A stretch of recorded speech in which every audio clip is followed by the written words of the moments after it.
सारे सपने, किताब की पांडुलिपि, सब कुछ ताक पे रख दिया और वो बैग लेके निकल पड़ा दवाइयाँ बेचने के लिए। 1988 में एक दुखद दुर्घटना हो जाती है आपकी माताजी के साथ, एक्सीडेंट हो गया जो था। फिर आपकी ज़िंदगी की दिशा और दशा को बदल देती है, जी, राइट? बिल्कुल सही कहा आपने। कैसे उस पीरियड को आप देखते हैं सर? वो जो पीरियड है, वो ज़िंदगी की सबसे बड़ी स्कूल है। ओके, ज़हीर कुरैशी एक शायर हैं, ग्वालियर के, उनका एक शेर है कि ज़िंदगी की पाठशाला ने सिखाया है बहुत और जो सिखाया है हमारे काम आया है बहुत।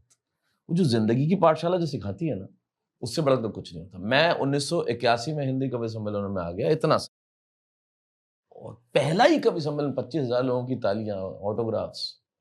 मतलब मैं उस स्तर पे था बाल कवि के तौर पे, जो लोकप्रियता का अद्भुत एक आयाम था।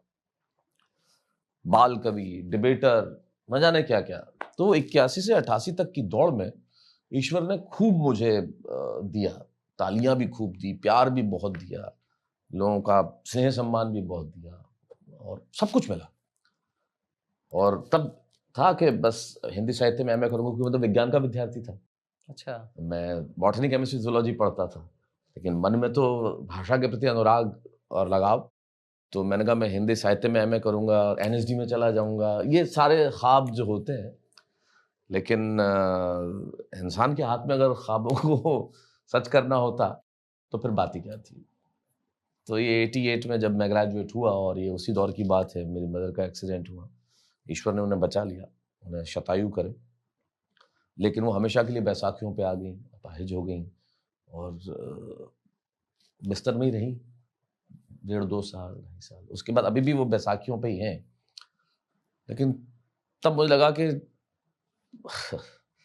अब मतलब काम करना चाहिए, सब हो गया।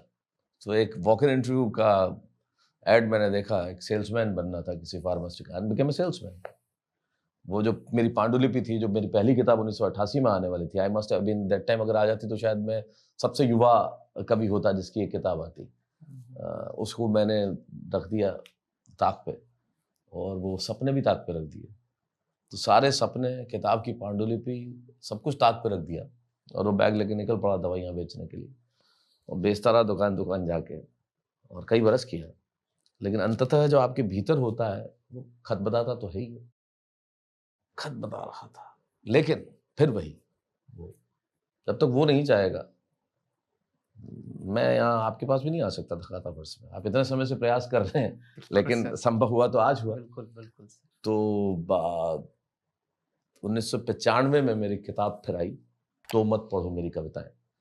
और मंच थोड़े बहुत तो, मतलब जो उसके बाद के गैप में, जैसा 81 से 88 था वैसा तो नहीं हुआ, तब तो बड़ी बात ही अलग थी। लेकिन हाँ, था। और फिर आप ये समझिए 1985 से एक होता है ना कि ईश्वर ने उँगली थामी फिर से, और फिर जो मंच पे लेके आया ईश्वर, हुँ, हुँ। Then rest is history. उसके बाद जो है मंच ने, श्रोताओं ने इतना प्यार, इतनी मोहब्बत दी, बाहें फैला के, मैं आज आपके सामने बैठा हूँ।